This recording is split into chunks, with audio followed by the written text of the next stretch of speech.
Ini kan orang Islam yang beda agama yang qadha itu orang kafir, anak kecil, orang gila.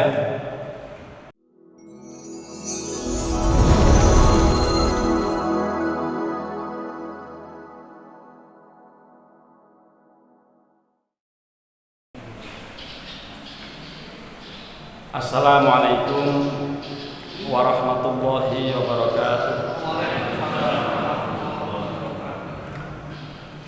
Bismillahirrahmanirrahim. Alhamdulillahilladzi farada alaina shiyama syahri Ramadan. Asyhadu an la ilaha illallah wahdahu la syarikalah al-malikul mannan.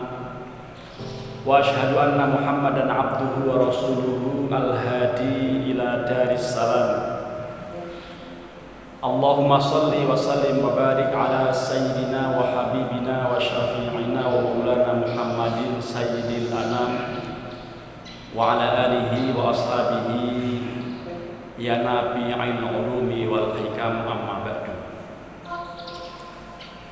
Para jamaah, Bapak dan Ibu jamaah Masjid An-Nur Komplek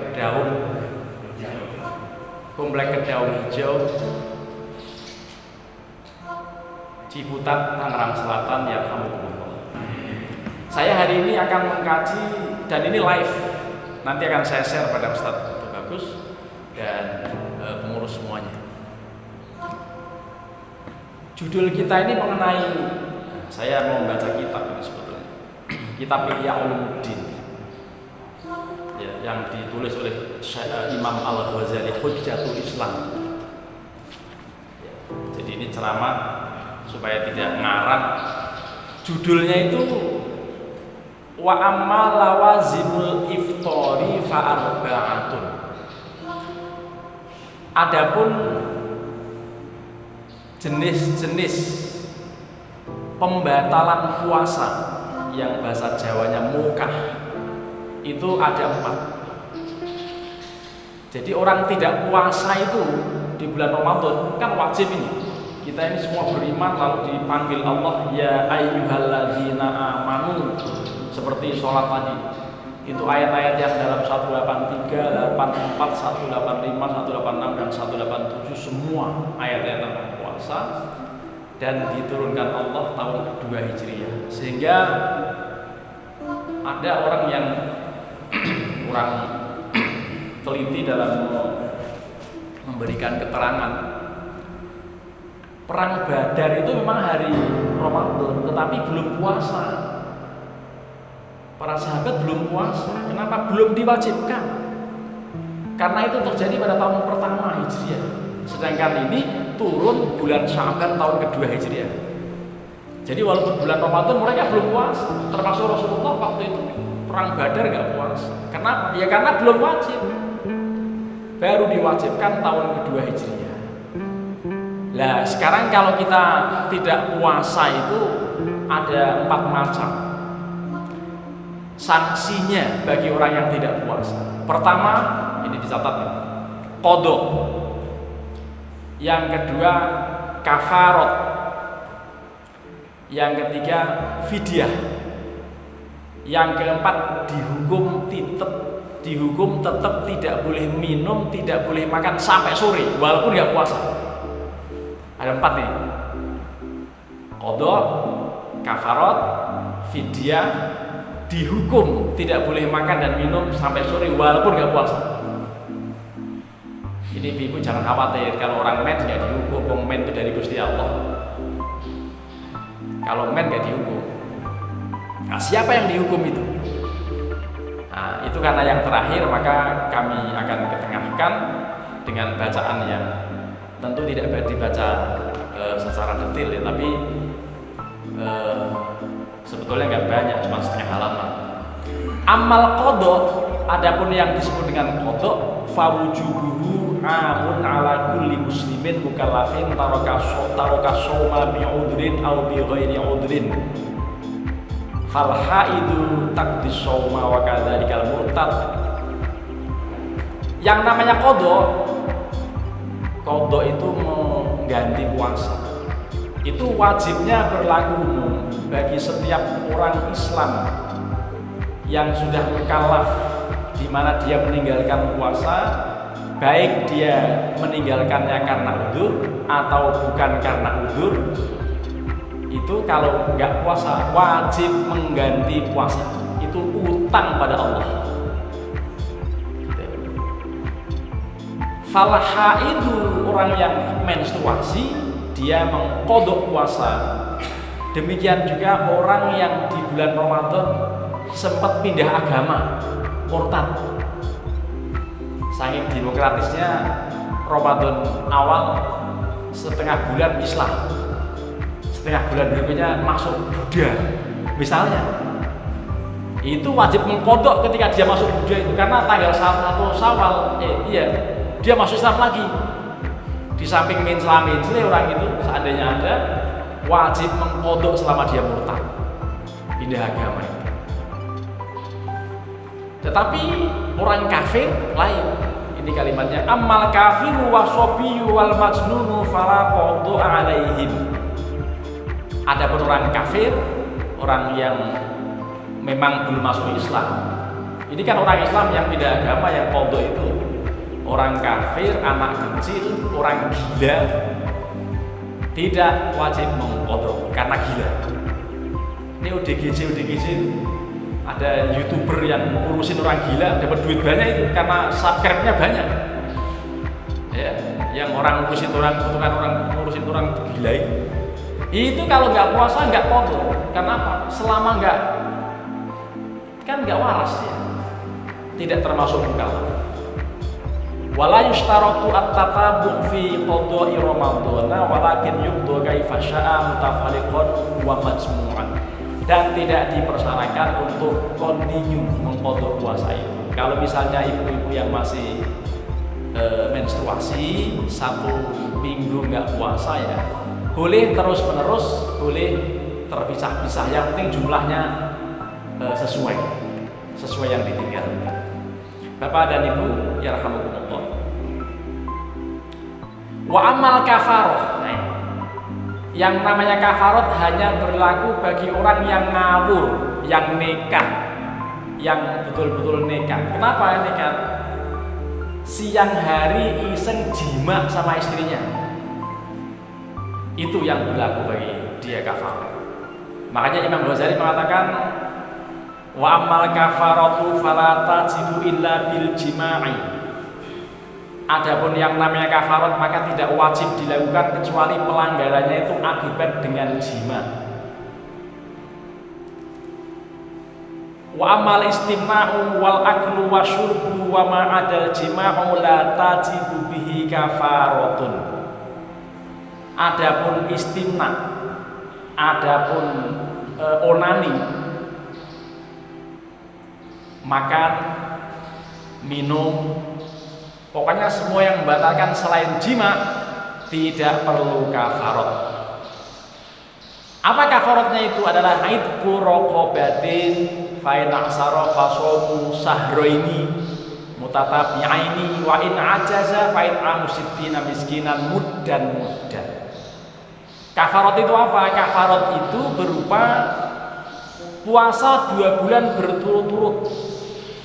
Kalau nggak bisa, pertama kali bukan puasa. Yang pertama kali itu idqu raqabatin, memerdekakan budak. Tapi karena budak sudah nggak ada, yang ada sekarang bukan budak Pak, tapi barudak.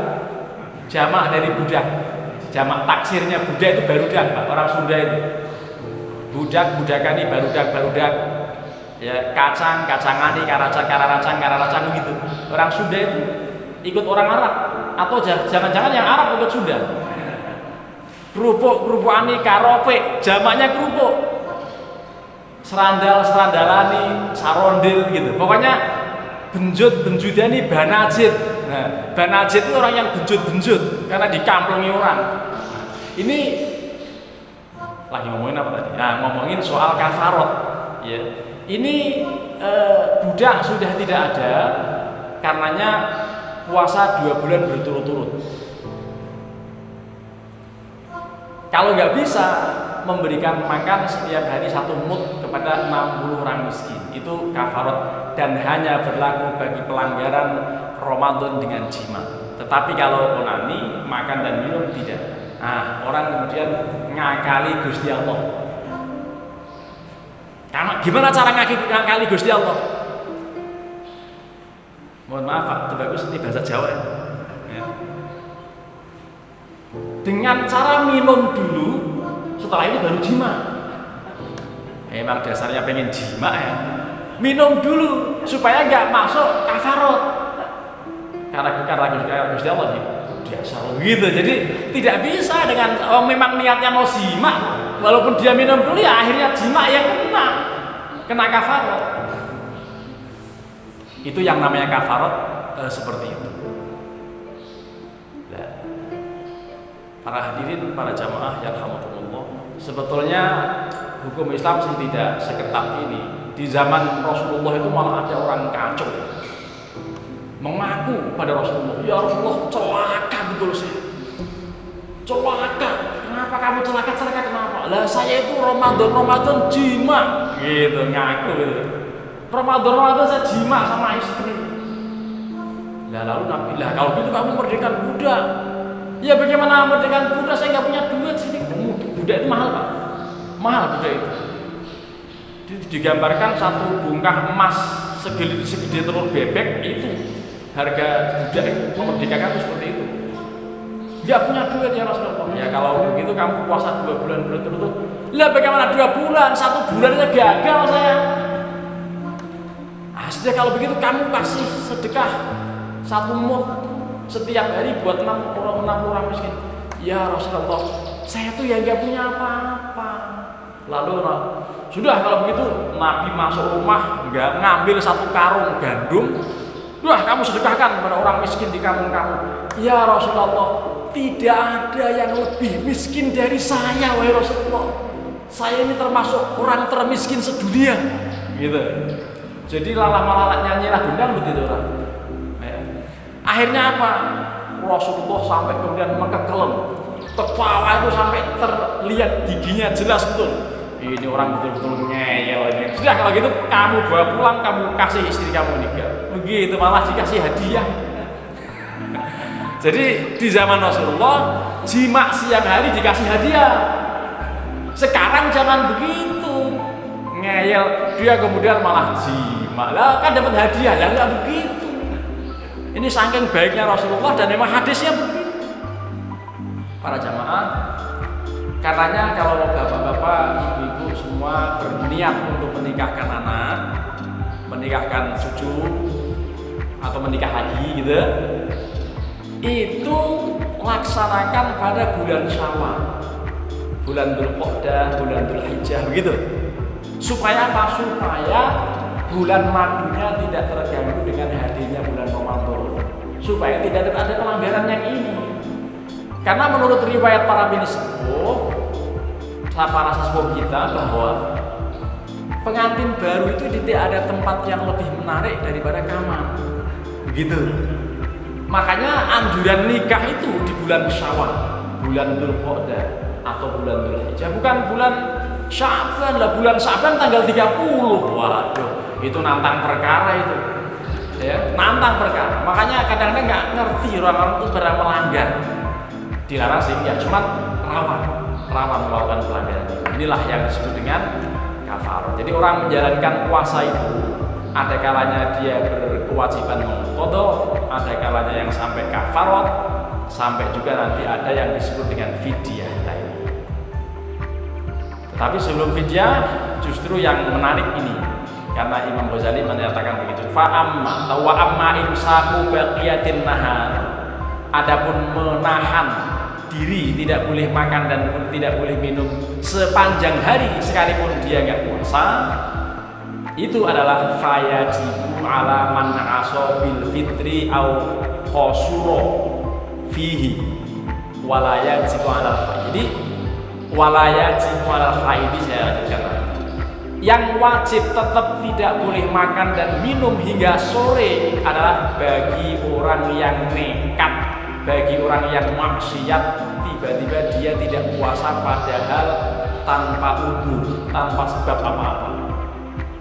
Itulah yang Rasulullah sabdakan, barang siapa yang tanpa udzur, tanpa ada alasan kok nekat gak puasa, biarpun dibayar seumur hidup puasa tidak akan terbayar. Makanya jangan main-main. Dan ini hanya orang yang tidak beriman.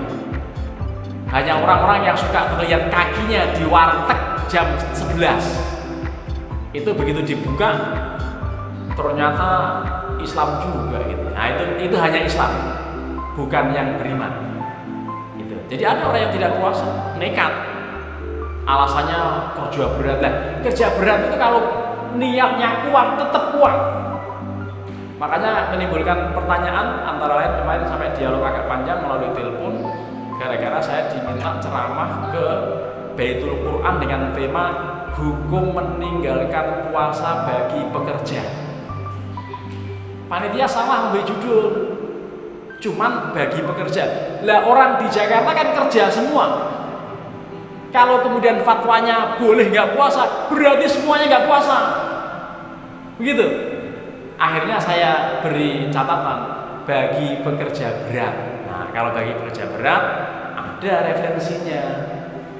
Dulu saya diberitahu oleh Profesor Dr. Almarhumah Allah yarhamuha, Profesor Dr. Huzaimah Tahiduyanggo. Beliau ahli fikih Indonesia yang belum lama meninggal kemarin. Itu beliau ada pendapat yang membolehkan bagi pekerja berat seperti pekerja dalam sektor pertambangan, tambang batu bara yang tiap hari begitu contohnya ya. Itu boleh sekedar membayar fidyah katanya.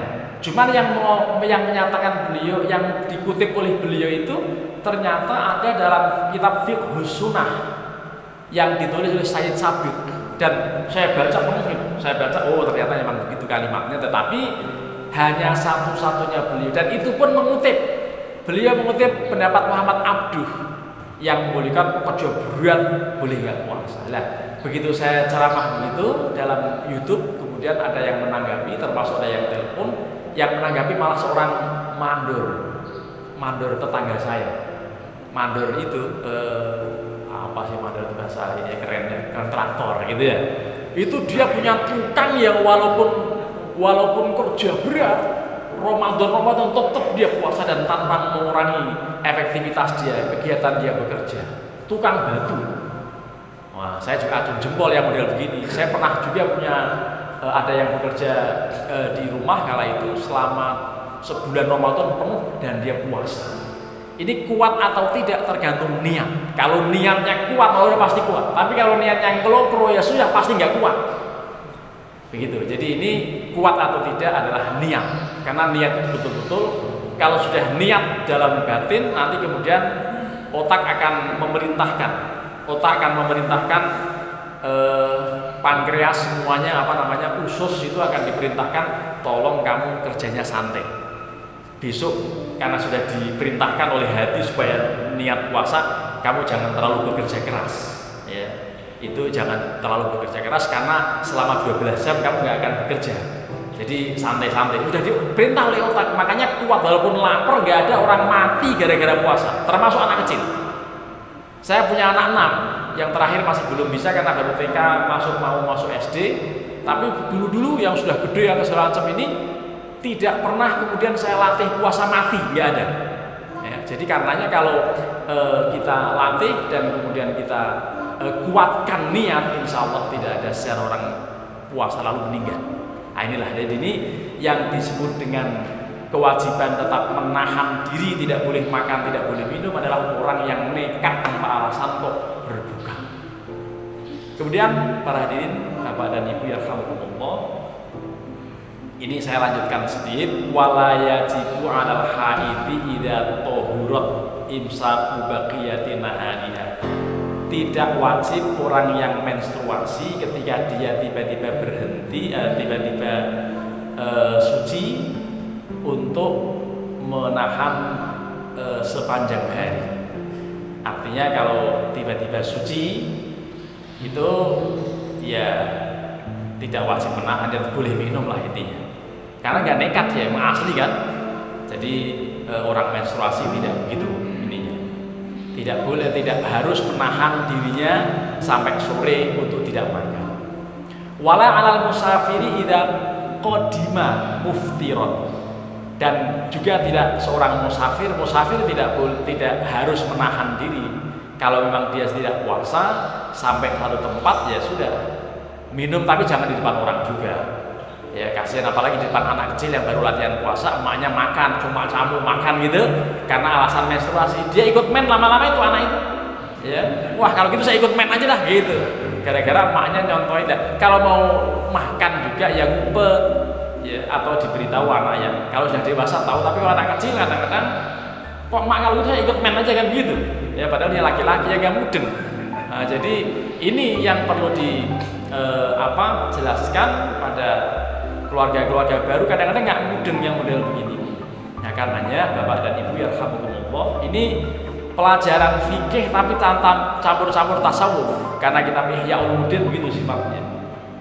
Jadi kalau yang mens, musafir tidak perlu menahan diri. Yang menahan diri tidak boleh makan dan minum itu orang yang nekat, tidak perlu puasa, tidak perlu bagi yang menstruasi. Bapak dan Ibu yarhamukumullah, wayajibu al-imsaku idza syahida bil hilali adlun wahidun yauma syakki. Ini dari dulu sudah ada soal hari ragu yang sekarang diributkan antara Muhammadiyah dan NU, antara hisab dan ru'yat begitu. Memang dari dulu begitu. Imam Ghazali aja sudah sejak tahun berapa beliau hidup ini. Imam Ghazali itu kan tahun 1200-an beliau wafatnya. Jadi tidak wajib wajibul imsaku. Jadi wajib menahan diri idza syahidal hilal, ketika dia melihat hilal, ya, atau ketika dilihat hilal oleh seorang yang adil, walaupun seorang pada hari ragu, ya. Jadi maksudnya ya dia misalnya sudah tidak puasa antara ragu dan tidak, nah kemudian disaksikan hilal tentang datangnya Syawal, maka dia tetap wajib menahan diri walaupun nggak puasa. Ini hari ragu insya Allah nggak akan terjadi untuk tahun ini, tahun depan, tahun depannya lagi. Karena yang diperdebatkan mulainya kemarin. Nanti jangan tanya kalau seandainya diperdebatkan akhirnya. Lebarannya nggak bareng, ribet itu. Pertama yang akan bingung ibu-ibu karena opornya basi. Bisa begitu. Tapi yang lebih dari itu, kita bisa kebingungan soal sah atau tidak puasa yang kita nggak ngerti. Ada seorang yang bingung begini, hari itu terakhir Ramadan menurutnya sudah tidak puasa, tapi tidak sholat id. Kenapa? Karena masjid yang menyelenggarakan sholat id cuma satu-satunya di Blok M di Al-Azhar, di lain-lain belum. Lalu orang itu nggak puasa. Kenapa ditanya, kenapa nggak puasa? Sudah lebaran, belum kok sholat id? Ya, belum ada sholat idnya lah. Berarti dia hari bingung itu. Hari dia sendiri nggak ngerti hari apa itu. Hari bingung. Nah, dalam kondisi seperti itu, dia tidak boleh makan walaupun nggak puasa. Ini makanya katakan wajibul imsaku idza syahida bil hilali adlun wahidun yauma syakki wasawmu fis sama. Jadi ini kalimatnya begitu. Para jamaah, ini bagian dari ujung terakhir kita. Saya mohon informasi, ada dialog? Tidak. Kalau ada juga nggak apa-apa, tapi tampaknya sih jamaah ini sama dengan yang sedang mau ibadah berikutnya. Ini kan ibadah paling banyak ini pahalanya. Gimana paling banyak? Lah wong tidur aja ibadah kok. Apalagi dengerin ceramah, ya lebih ibadah itu. Ceramahnya apalagi? Ya. Lah tapi nanti setelah itu udah pasti tewas. Ya, tewas jangan lama-lama. Karena termasuk dimakruhkan kalau sampai tidur seharian. Bisa haram itu. Karena zuhur lewat, asar lewat kan. Nah, jadi kita sekedarnya lah nanti tidur, kemudian bangun, begitu bangun wudu, gosok gigi masih boleh sebelum zuhur, lalu 2 rakaat sholat duha, syukur lebih, tadarus lagi. Ya, insyaallah 10 hari pertama sudah khatam sekali mudah-mudahan ya. Nanti 20 hari pertama kedua sudah 2 kali khatam, dan begitu penghujung Ramadan masih juga sampai juz 1. karena hanya cita-cita gitu ya. Ya, hanya cita-cita khatam lah. Ramadan terakhir masih juz 1 ujung lah, gimana baca itu. Mudah-mudahan tidak termasuk yang dikritik ini ya. Dan yang berikutnya itu ya sebetulnya wa amal fidyah. Nah, kalau fidyah gampang, tapi intinya fidyah itu hanya dibolehkan bagi 2 orang. Pertama, orang yang sepuh sekali, tidak mungkin muda lagi. Ya, di sini mungkin belum ada yang sepuh sekali ya. Walaupun sudah banyak yang di atas 60, tapi yang di atas 70 mungkin bisa dihitung dengan jari. Dan tampaknya bukan usia ya, tapi kondisi kesehatan masing-masing juga berbeda. Dan kalau sudah as-syekhul haram, orang yang sepuh sekali, boleh tidak puasa dan membayar fidyah saja. Satu itu. Yang kedua, orang yang sakit menaun, yang sakitnya kecil sekali harapan sembuhnya, itu juga boleh tidak puasa dan sekedar membayar fidyah. Fidyah berapa? Fidyah itu 1 mud. 1 mud itu sekitar 8 ons. Jadi murah sekali. Tapi saya dititipi mud oleh seseorang yang usianya saat ini 92. Sudah 92, tidak bisa lagi berpuasa, membayar fidyahnya dilebihkan. Dia mentransfer saya 3.500.000. Lalu saya berikan beras yang 5 kiloan, dapat kira-kira 55 bungkus. Itu saya bagi-bagi dan sudah habis gitu ya. Saya niatkan untuk sebetulnya yang paling bagus tiap hari berikan, tapi kan nggak simple. Contohnya yang paling tradisional tapi afdol, kita punya 2 gentong atau 2 plastik, yang 1 kosong, yang 1 isi. Misalnya orang mau dibayar fidyah, ini hari pertama dari yang isi dipindah ke kosong. Hari pertama, hari kedua nyiduk lagi 2, 3 sampai 30 ternyata sudah pindah. Itulah sekali kemudian berikan pada orang yang menerima. Karena likulli yaumin muddun, setiap hari 1 mud. Tapi kalau 1 mud itu 1,8 on kita berikan pada orang kan menghina. Ya, kecil begitu ya. Nah, itu baiknya seperti itu. Tetapi akan lebih baik lagi kalau nggak usah pelit-pelit dalam soal fidyah. Seperti yang saya terima itu, ada orang yang menitip lalu saya berikan beras semua sudah. Tapi ada juga yang ngeyel menerima itu. Pak, ini kan kalau beras dimasak kan nggak cukup beras Pak, amplopnya dong. Lah, itu namanya dikasih hati ngerogoh rempelo. Sudah dikasih beras masih juga pengen amplopnya. Aduh, kacau juga itu orang. Memang dasarnya belum ngaji ya begitu. Dikasih masih minta gitu ya. Nah, itulah jadi kita harus memaklumi ada orang yang suka itu, mudah-mudahan bercanda saja ya menyampaikan itu. Mudah-mudahan yang disampaikan ada manfaat. Sudah salah, sudah lumayan ya, karena kita masih ada ada jenis ibadah yang lain berupa tidur. Ya, mudah-mudahan Bapak dan Ibu bisa tidur betul ya. Jangan mikirin utang puasa, tetapi dibayar saja kalau punya utang. Ya, mudah-mudahan ada manfaat. Jika memang tidak ada pertanyaan ya insya Allah tidak ada, karena pertanyaan itu akan semakin mengganggu yang lain dalam beribadah jenis yang kedua. Tidak ada, betul ya? Alhamdulillah, kita akhiri kuliah subuh kita dengan sama-sama membaca kafaratul majlis. Mudah-mudahan ada manfaat kajian kita pada pagi hari ini. Subhanakallahumma wa bihamdika asyhadu an la